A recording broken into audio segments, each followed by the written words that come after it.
Hey YouTube land, Tychonders here doing another action figure review. Now this is part 2 of the wave that I'm kind of reviewing. Technically it's part 2.5 because there's one extra figure in this, which is this guy, the Space Marines Ultramarines Librarian. So he comes in a standard box. If I just move the other one out of the way. Comes in the standard box that the others come in with the Warhammer 40,000 logo and the name of the character on the front. You can see these are for age 15 and up. And if I flip around the side, just has the same kind of stuff. Contains all the legalese stuff, copyright for Games Workshop. On the back it says contains 114.5 centimeter collector's action figure and accessories, and then it's printed in French, I believe, and just shows different images of the figure in the box. Now, putting that just out to the side, the other thing I'm going to review as part of this, because they're both from the same chapter, is the Ultramarines Space Marines Intercessor, Space Marines Ultramarines Intercessors. These again are similar to the Death Company, Blood Angel Death Company ones I just reviewed. If you haven't watched that review, I'll put a link in the description below for it. This is the Ultramarines version of the set, or of the figures. There is also a Space Wolves set coming. Chaos Space Marines are coming as well. The Chaos Space Marine set is quite interesting because it is a mixture of regular Chaos Space Marines and Terminators, and that's the first time they've done Terminators. Hopefully we might see some regular Marine Terminators, but since most of the modern era Warhammer 40,000 stuff is based around Primaris armor and Intercessors, kind of, they stepped away from what was called the Firstborn. Now, if you're not familiar with the Firstborn, it's these guys. These were what the original Space Marines looked like. Well, not the very first Space Marines, but the kind of second edition onwards, all the way up to 8. I think it's around 8th and 9th edition of Warhammer 40,000 rules is when they started introducing the these guys. So these guys are actually taller than this. These guys, even though these guys are supposed to be genetically modified humans as well, so they're supposed to be like 7 feet tall. These guys come in around 8 feet tall, so they have an extra foot on the regular Space Marines. Now, Joytoy haven't mentioned whether or not they're going to be doing, Firstborn style Space Marines. Everything so far seems to be based around these designs, the Primaris design. But more aside from that, we're more looking at the figures for this set. So on the side of the box, you have the unhelmeted versions of the figures. So each figure, just like the Blood Angel set, have a unhelmeted head and a helmet. And then flipping around the back, it shows all 4 figures in the box. And on the side, you have the Ultramarines logo with the Aquila behind it, or the 2-headed eagle kind of thing, which is a staple of the Ultramarines and kind of generic Space Marine chapters. So opening up the box, it's the same deal as before. So if I slide one of these out, we have the image of the Sergeant. So each one comes with collector cards. It's just as much as the Blood Angel set. So what's interesting is this version of the Sergeant has a very kind of, looks more like an artist's rendition of the figure as opposed to the figure itself. It doesn't look like it was a picture of the figure, but it's very close approximation of what the figure looks like. Same with the Librarian. The Librarian doesn't look like they took images of the figures. On some of the other ones, it doesn't look as stylized, especially in the skin portion. But like the boxes are all the same, just shows all 4 figures in the wave on the back, and there's a tick next to which one this one is. And then it just gives Ultramarines, Intercessors, and what contents are, and the name of the figure. So pretty much, I won't spend too much on the box because I did go more in depth on the box of the Blood Angels, or the Death Company Blood Angels. So just to show what's inside the box on the You just get the plastic tray inside the box for the Ultramarines Librarian.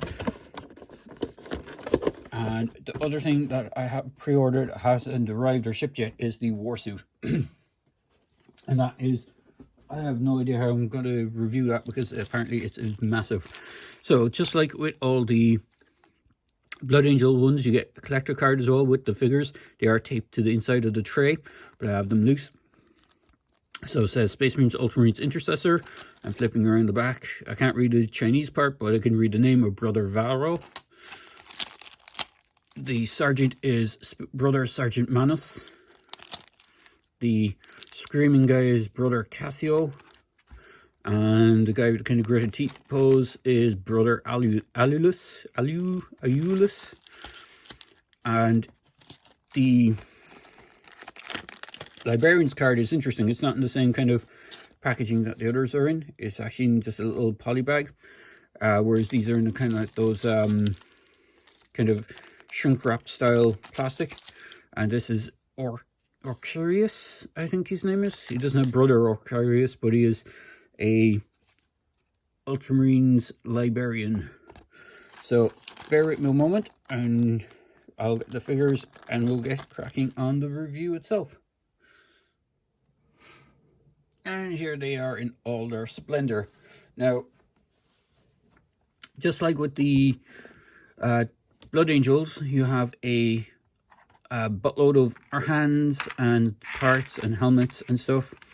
So if I just move some of the stuff out of the way for the Librarian stuff, just separate out his bits. So I'll start with the Librarian because he is pretty much the go-to for this set. So if I move the Marines themselves back out of the way, they do stand quite nicely on their own without the aid of a stand. They do have foot pegs, as I mentioned in the previous video. Now, the way that this guy, he's actually quite different to the Marines. As far as I'm aware, I think he's supposed to be wearing a modified version of Gravis armor, which is what the captains and lieutenants and kind of more upper echelon style characters wear.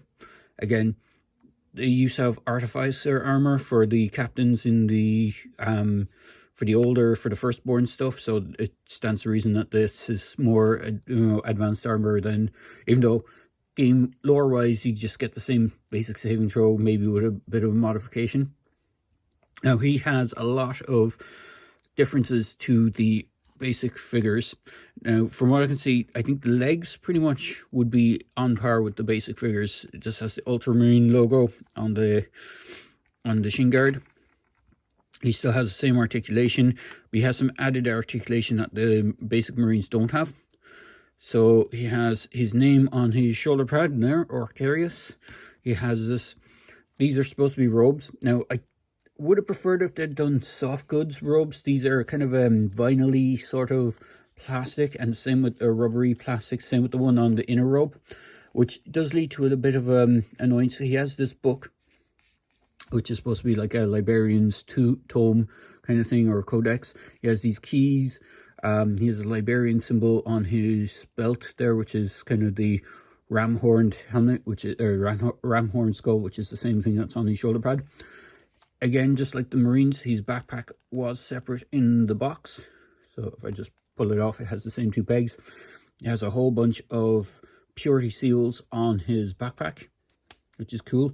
He has these rubber hose pipes all over his arms, and going up, it's to control the psychic hood, which is this big piece over his head. He does come with an alternate head with his helmet, which is quite nice. He comes with this head sculpt out in the box, straight out of the box. I haven't really swapped it out yet. I will at some point, but I just prefer the open helmet. For people who collect 40k, a lot of characters, like special characters, generally tend to have their helmets open, especially Space Marines. And it's kind of like, some people prefer them with the enclosed helmets. A lot of characters, because it gives you a bit more interesting things to paint on the miniature other than just basic armor. It gives you that extra piece. A lot of people go with just the bare heads. So it's one of the reasons why I haven't swapped out the helmet. He does have a new chest piece, which has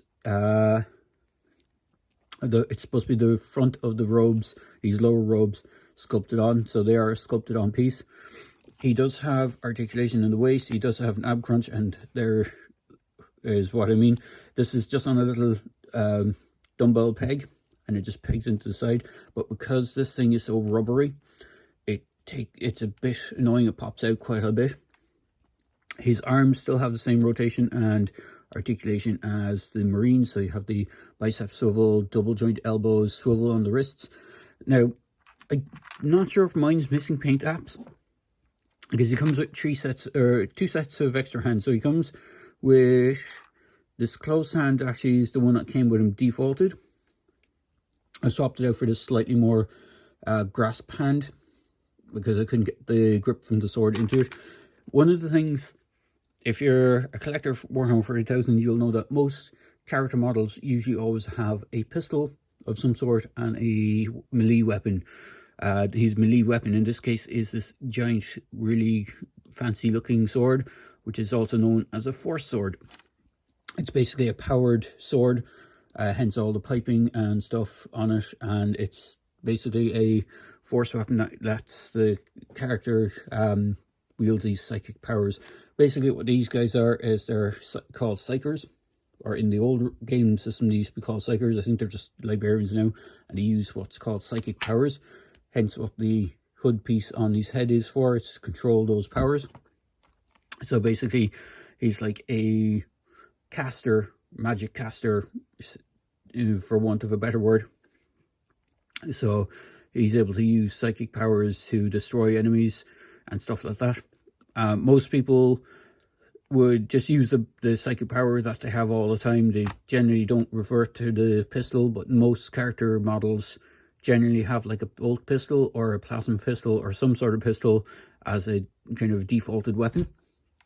So what I did, oops, sorry about knocking the camera now. What I did is I swapped out the hand. Actually, I think this is the same hand that came on him. It was the trigger finger hand, actually is the one that I swapped out. We came with this more closed version of the trigger finger hand, so I swapped it out and just gave him the bolt pistol from the Marine set. Now all the Marines come with the exact same bolt pistol, or it's a bolt pistol. It is a different sculpt to the Blood Angels version, as I said previously. So this is the one that comes with the Blood Angel set. It looks a lot heavier and more meaner looking, but the one on these guys, on the Ultramarines, are these kind of slimline ones, which is in fact similar to the ones that come with the McFarlane Marines. I'll get into that in a minute when I get to the Marines. But he does come with extra set of hands, so he comes with these kind of more open hands. Now, as you can see on this inner hand, he has this kind of silvering and blue effect on the inner hand, which is supposed to simulate him using his psychic powers. He does come with this really far open hand, or like really kind of quite open hand, and it doesn't have that on it compared to the other hands. Like all the other left hands have this paint app on it, so I'm not sure if it's just mine missing it or if it's the way it's intended to be. But it would look cooler if the very open hand had that, so it kind of looks like he's kind of, you know, doing a force blast type thing. Back onto the articulation, sorry. He does have this extra hinge, which the Marines don't have, so it's to give his hand or arm the ability to swing forward a bit more. It does look a bit unsightly when you have it done, but like if you're looking at him from the front, you won't notice it as much. But it is there, so it gives him that extra range of movement, because a lot of this piping stuff does tend to get in the way. The shoulder pads are on the same kind of double joint ball peg things, and then he can kick forward. He can't kick back too much because of the skirt piece getting in the way. He does have the double jointed knees, just like the Marines. He does have the rocker ankles and the ankle and foot, front foot piece, and head is on a ball joint, so you can get some good range of movement. I do know that the painted version of the figure's face on the box art does look a bit different. The box art one kind of makes him look like what's his name? That guy from Tron. and he was in RIPD, or yeah. So, and I can't remember his name off the top of my head. He was the Obadiah Stane in the original Iron Man film, but kind of looks like that, but the finished product doesn't have that kind of separation. Overall, it is a good figure. I wouldn't say it's the best out of them, in the sense that you have there's a lot of kind of hit and miss on this guy compared to the Marines themselves. As I said, it would have been nicer to have soft good robes instead of actual these kind of vinyl things. I'm not sure how these will stand up to the test of time. Hopefully they'll do well. Like, aesthetically, he looks perfect. He looks exactly as he should do. So it is pretty nice. But that aside, he is a good enough buy. If you don't mind those kind of fake rubbery cloaks. So onto the Marines themselves. So here we have all the Marines. So the basic Marines are kind of pretty much similar. Again, removable backpack, and just like with the Blood Angels, their pockets and pouches vary across the board. So the most kind of distinguishing bits about them is the waistline with the belts and pockets. So this guy has a little, I think they're supposed to be relics. So this is a kind of Space Marine relic. He has his name on the side here, Varro. You can see he's part of the second company, which is why they have the 2 mark on it, and he's a tactical Marine. And the second company livery is this gold border on the shoulders. Each Space Marine chapter has multiple different companies, and each company has a slight different paint application. So I think like the 3rd company has red shoulder pads. There used to be I used to know a lot of the different colors for there was like yellow, gold, white for 1st company, because they were like the veterans and stuff like that. So they'd have different company logos. And then you have the Ultramarines icon on the side. Weapons wise, again, you have the same sets of arms that comes with these guys. Each one comes with one of these helmets. Won't swap it out. I do have the one swapped out for the Sergeant, which I will showcase in a second. But for essentially the most part, they come with a helmet, one of these bolt pistols, and 2 sets of hands. So we get the right ones. So you got a grip hand. You got these slightly closed fist hands, and you got I think it's the more open hand as well. So you have 3 hands for each, or 2 extra hands for each figure. And so you do have an extra set of fists for them. And the main differences obviously between the Marines is the heads and those waist pieces. So you have like this screaming one with the scar going down his eye. Again, he has the Ultramarine, or the tactical squad marking with the 2 on it. And you have some paint apps on the shoulders, or on the wrist guards, and you have paint apps on most of these, which is interesting because the McFarlane figures don't have these painted with the bulk on metal style stuff. Even the straps on them don't have any paint apps on them.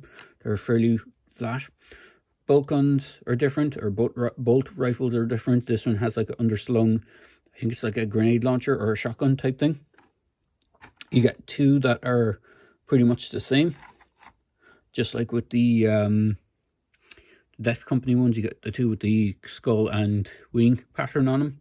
This guy has a interesting accessory, which is a removable combat knife. So originally, and I think it was 3rd edition, I think all Space Marines are supposed to have combat knives. They used to have a rule for them having combat knives for close combat. So when your miniatures would get into close combat, they'd supposed to be using these things. Most of the time, people they did give the small versions of them with the miniatures that you could glue onto the models, but most people would leave them off. But again, these have he has like extra icon on his shoulder pauldron here, which I think is a marksmanship relic, if I remember correctly, the bullet. So they have lots of nods to the miniatures, which is quite cool. Again, no working holsters. It would have been cool, even if they could have pulled it off somehow, where instead of actually having a working holster, where is you pull maybe just the handle of the gun off these, because they do seem to be two pieces. One of them was actually splitting on me, but it seems to be okay, just push them back together. But if you could pull off the handle or the trigger of these pistols and slot them just into the top of the holsters, that would be a cool way of getting around the non-working holster idea. So it does look like they have the pistols in the pockets. So getting on to the sergeant, he actually has the most accessories out of the lot of them. So here he is with his helmet on. Again, he comes with a bolt rifle, which has the Ultra logo on it, which again, as I mentioned in the Blood Angels one, this is more chapter specific for Ultramarines. It should have like something else written on it, but it has Ultra on this one, because it's supposed to be an Ultramarine. He does come with the chainsword, which is the exact same version of the chainsword that comes with, just move him over here, the Blood Angels. It's exactly the same. The only difference is the main casing is in black as opposed to red, which is interesting because some like older versions of the Ultramarines, they would have red casing for their guns. So if you have the Dark Angels or the Blood Angel set, you could actually swap the weapons around and still have them look like Ultramarines. So he does have another relic on his side here. He has an interesting different gauntlet to the rest of these guys. He has the extra shoulder armor on the left shoulder pad as opposed to the right. He actually has different shoulder pauldrons. So instead of going straight flat around, they have this extra indentation. You have a skull on both sides. He has another relic on this side. If this guy had been a veteran sergeant, he would have a white stripe running down the center of his helmet. But for all intents and purposes, he is just a regular sergeant.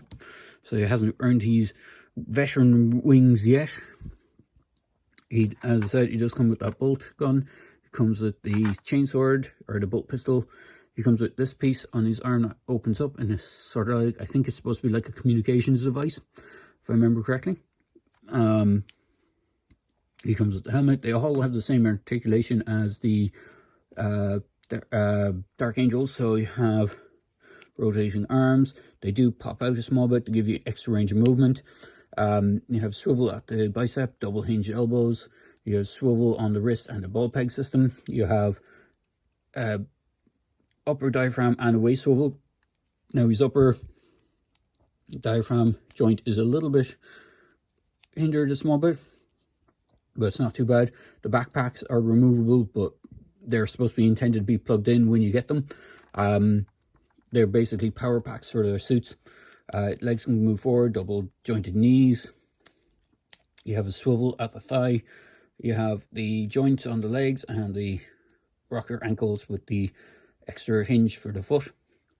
He also has, I swing him around the back here, usually there's a missing piece here. So what is pretty cool about this guy, here is his unhelmeted head. You can see it's pretty much a sergeant head. He has a single stud. Studs on Space Marines also denote sort of kind of rank and file. Even though there's one guy there that has two studs, it's kind of like a mark of passage or one of those things. Like the older they are, I think they get more, medals and honors and stuff like that. So they have different things. What's cool about this guy is he comes with this extra piece, which is a helmet, which is the standard helmet as the one he's wearing, but it's done in such a way that when you have the unhelmeted head on, you just pop this in and you can see he has the helmeted head on, or the helmet strapped to the side of the body, which is pretty sweet. Again, really cool designs, really cool figures. And I will bring in a few alternate figures for scale comparison. So if we can get everyone to stand up, pretty nice. These guys are designed to be in scale with Vintage Collection Star Wars and other 1/18 scale. So starting off the back, because I didn't have them the last time, here is one of the recent Joytoy Predators. So you can see they stand even taller than a Predator figure. Here is the Jazzwares, Joytoys. I'm trying to think of which crowd do these. It's the Halo UNSC Marines. So if you don't have any, since there is no Imperial Guard from Joytoy yet, I'll stress yet, I'm hoping they will get around to doing some.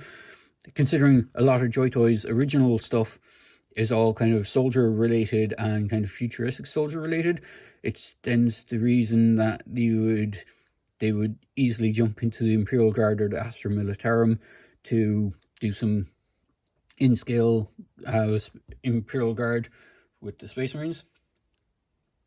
Here is Joytoy's Robocop from the 2014 Robocop. And because I didn't have one the last time handy, and it's not technically a vintage collection, but it is a 3¼ inch Star Wars Stormtrooper. Well, not Stormtrooper, Clone Trooper, which is essentially close enough to Stormtrooper scale to get an accurate scale. If we can get old Celtic here to stand up properly. Now this guy might fall over. His feet are a bit buckled. What areas? There they are with a Stormtrooper. And because I have the older style Joytoy's City Hunter, put him in there as well. And if I can get something from, oh, there goes Robocop. I can get something from a few more modern lines. I can get some different scales going. I do have a Batman over here. And just dig him out from the pile. Here is one of the Spin Masters Batman figures. This is Bat-Tech Batman, actually. You can see most 3¼ inch or 1/18 scale figures are dwarfed by these Marines, because the Space Marines in lore are supposed to be about 9 foot, between 8 and 9 foot tall. And unfortunately, I don't have any other regular figures from Fortnite, but I have Peely. So let's put in Peely. He is quite taller than a regular one, so but you can see the scale. Overall, really cool set of figures. Price wise, they are a bit hefty in the sense that you're paying for 4 figures in one go, as opposed to like the McFarlane Marines that you're paying for 1 at a time. So there is that trade-off. And speaking of McFarlane Marines, if I just move everyone back out of the way, and because the first Marine that they released was based on the Sergeant, here is the McFarlane Marine next to the Sergeant from that set. So you can see the colouring is very similar. The difference with the McFarlane Marine is they didn't go all in with the highlights on the armour, whereas Joytoy went over the top with the highlights. They went right in with the highlighting and making it look kind of more battle worn. The pistols, as I said, are pretty much the same. Maybe slightly different design, actually. I thought they were the exact same design, but they're slightly different. They're actually quite a bit different. So they're actually different looking pistols. Now, this guy's base, because of the symbol on his shoulder, this is based on an assault squad, which is why you have this cross arrowed thing, and he's the part of the 4th company, or 4th division. So there's different divisions, different companies, all that kind of stuff. But overall, very similar markings. You can see the Ultramarine logo with the red skull on it. That denotes Sergeant, as does the red helmet. The standard Ultramarines all have blue helmets. And you have this extra thing on the knee pad for the Sergeants as well. The one on my Joytoy one is a little bit faded, but it kind of adds to the kind of wear and tear of the Marine, which I think looks pretty good. But overall, they're very similar in aesthetics and design. and even the articulation is quite similar between the two lines, but obviously the scale is quite different. So overall, I am really digging these Joytoy ones. The gold, I really like the fact that they went with a kind of more bright, vibrant gold than the McFarlane ones. That's not to say that the McFarlane one's gold isn't that great. They just, different paint apps, different companies, so they have, you know, free reign to do what they want, kind of thing, up to an extent. But overall, the line for this is really, really cool. And the bolt rifles are pretty sweet as well. So really good set. I do like the Librarian as well. To be fair, I wouldn't say he's my favorite. I prefer the basic Marines over the Librarian, just for the pure fact that they as I said, I'm not a huge fan of that rubbery cloak thing. Now, I do know they have a Gravis armor captain on the way, and I think he utilizes similar design aspects as the Librarian, so it's just something to take note of. But overall, I'm quite happy with what they've produced so far. I can't wait to get the Reavers and the Infiltrators and all the other figures that they've started showcasing and that are already out. As I said, places you can get these in Big Bad Toy Store, Locker Toys, and there's a few other places, and obviously eBay and stuff like that. But depending where you go on eBay, you could be paying through the nose or paying a premium for them. So just keep eyes open and, you know, shop around is the best way to have a look for these guys. So sorry if this is a really long review, but hopefully you enjoy this review. And as I said, please feel free to like, comment, and subscribe to our channel. Cheers, guys.